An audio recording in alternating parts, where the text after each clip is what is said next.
Senhora Presidenta, Tia Ju, demais deputados aqui presentes, aqueles que nos assistem na TV Alerj, aqueles que estão aqui presentes nas galerias aguardando as próximas cerimônias.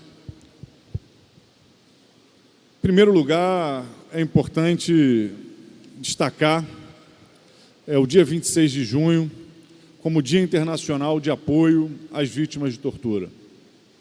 O Brasil, infelizmente, é um país que não só foi marcado ao longo da sua história por mais períodos ditatoriais do que democráticos, como também é um país que, mesmo nos períodos democráticos, ainda não conseguiu eliminar a chaga do que a tortura representa.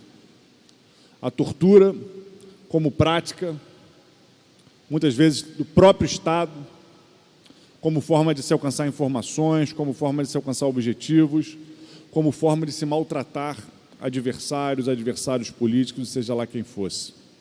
Infelizmente, na história do nosso país, a gente viveu recentemente um período grande, após um golpe civil-militar, uma ditadura, onde a prática de tortura se disseminou e dezenas de milhares de pessoas foram vítimas.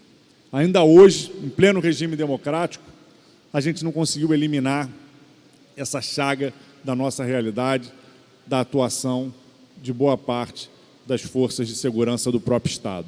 Então é importante a gente relembrar esse Dia Internacional de Apoio às Vítimas da Tortura, para que a gente consiga superar essa chaga. Só superando essa chaga, a gente vai conseguir de fato se consolidar como uma democracia, como um Estado democrático de direito, como um Estado que garante os direitos da sua população. Aqui nessa casa a gente tem hoje funcionando um mecanismo estadual de combate à tortura que cumpre um papel fundamental de fiscalizar, de trabalhar na prevenção à tortura em todas as instituições privativas de liberdade, seja no sistema socioeducativo, seja no sistema de saúde, seja no sistema prisional. Importante que a gente tenha essa vitória aqui no Estado do Rio de Janeiro e lamentamos que no plano nacional o mecanismo de combate à tortura esteja sendo atacado, desmontado pelo atual presidente Jair Bolsonaro.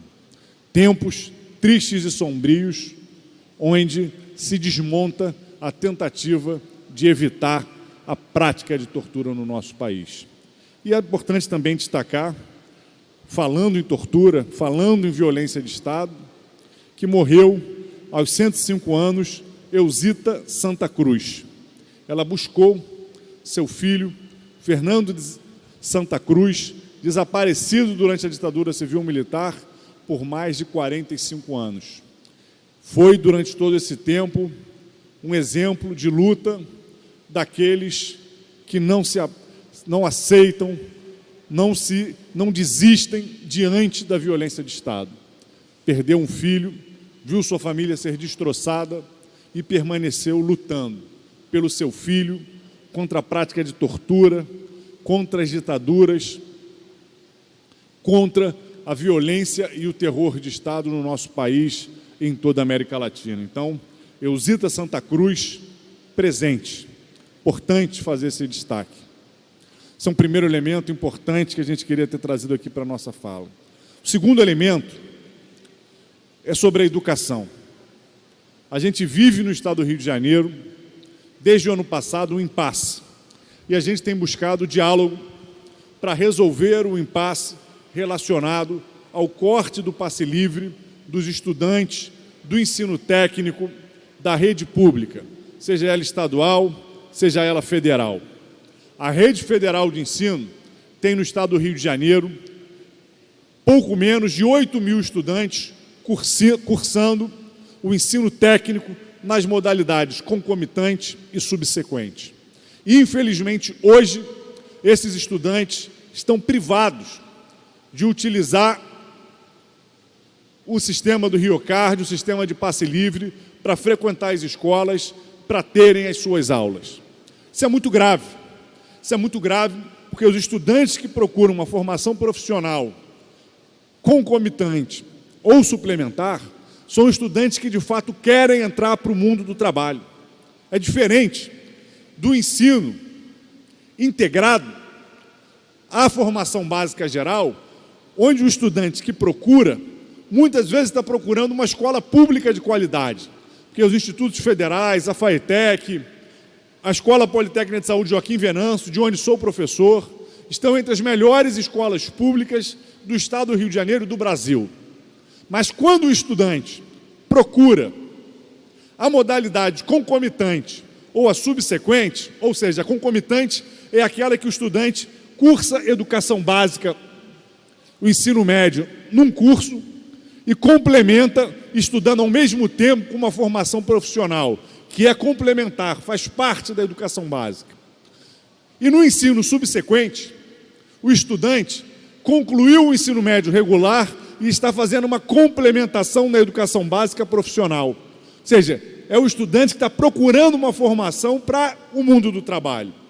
Quando esse estudante não dispõe do RioCard, não dispõe da passagem para ir e voltar da escola, muitas vezes ele é impossibilitado de continuar estudando. Justamente esse jovem que quer trabalhar.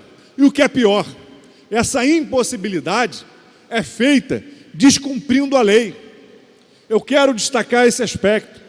A gente aqui nessa casa aprovou uma lei que define que todos os estudantes da rede federal, da rede estadual, da rede municipal pública de ensino, que estiverem cursando educação básica, inclusive o ensino técnico, têm o direito ao passe livre. O ensino técnico subsequente e o ensino técnico concomitante, assim como o ensino técnico integrado, são ensinos técnicos que compõem a formação básica do aluno de acordo com a nossa legislação, de acordo com a LDB, de acordo com uma ampla legislação sobre a educação no Brasil que define o que é a educação básica. Ao não garantir o direito à educação desses adolescentes, desses jovens, dessa população que quer uma formação para entrar no mundo do trabalho, a Secretaria de Estado de Educação, o governo do Estado do Rio de Janeiro, estão negando a esses adolescentes o direito de, com acesso ao trabalho digno, construírem seu presente e seu futuro. A gente fez uma audiência pública no início do ano, aqui nesse plenário, que contou com a participação do governo, contou com a participação da FETranspor. A gente realizou uma reunião de grupo de trabalho, buscando uma pactuação, mas até agora não conseguimos uma posição definitiva do governo. E eu faço um apelo ao governo do Estado do Rio de Janeiro, que se apresse, porque a gente já começou a receber informação, tanto de estudantes, quanto de reitores dos institutos federais, quanto de diretores das escolas, de que aumentou a evasão esse ano por conta do término da gratuidade do transporte. Isso é muito grave.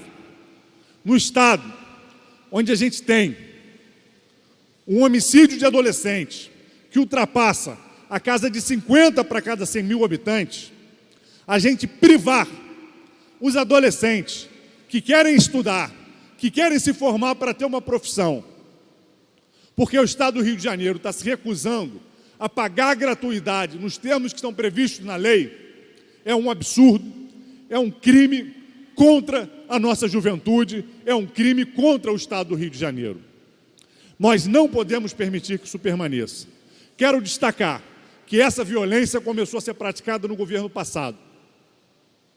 Mas é fundamental que o governo atual interrompa essa violência. São 8 mil estudantes, boa parte deles em cursos federais. Cursos onde o custo do aluno por ano, muitas vezes, passa dos R$1.000. O Estado do Rio de Janeiro deixa de gastar R$150, R$180 por mês de passagens com esses alunos, quando gasta tudo isso, fazendo com que o dinheiro público da rede federal seja desperdiçado e não garantindo, então, o acesso ao conhecimento, à formação profissional desses jovens. Então fica o nosso apelo. Amanhã realizaremos aqui na casa uma reunião desse grupo de trabalho. Todos os deputados e deputadas estão convidados. Convidei o líder do governo, convidei as secretarias para que a gente possa avançar no entendimento sobre a necessidade do passe livre para garantir a formação técnica dos estudantes. Por fim, eu quero reiterar rapidamente que a bancada do PSOL tem colocado, desde que começou a discussão sobre a Lei de Diretrizes Orçamentárias, nós temos um compromisso histórico com a transparência no Estado do Rio de Janeiro. Durante vários anos, em diferentes governos, fosse Cabral, fosse Pezão, fosse Dornelles, e agora seja o Wilson Witzel, a gente tem cobrado mais transparência e informações públicas que a gente considera fundamentais para o Estado do Rio de Janeiro. Informações, aliás, que tivessem sido publicizadas antes, talvez a gente não tivesse visto um mar de corrupção que marcou a nossa história. Mas nós também estamos dispostos a avançar no entendimento das pautas para que a gente garanta os interesses da população do Estado do Rio de Janeiro, a valorização dos servidores. Por isso, mantivemos nossos destaques. Mas agora, a gente reitera, continuamos abertos ao diálogo e ao entendimento para que a gente aprove a introdução do PCCS da Saúde na LDO de 2020, sem abrir mão dos nossos princípios e defendendo os direitos dos servidores. Obrigado.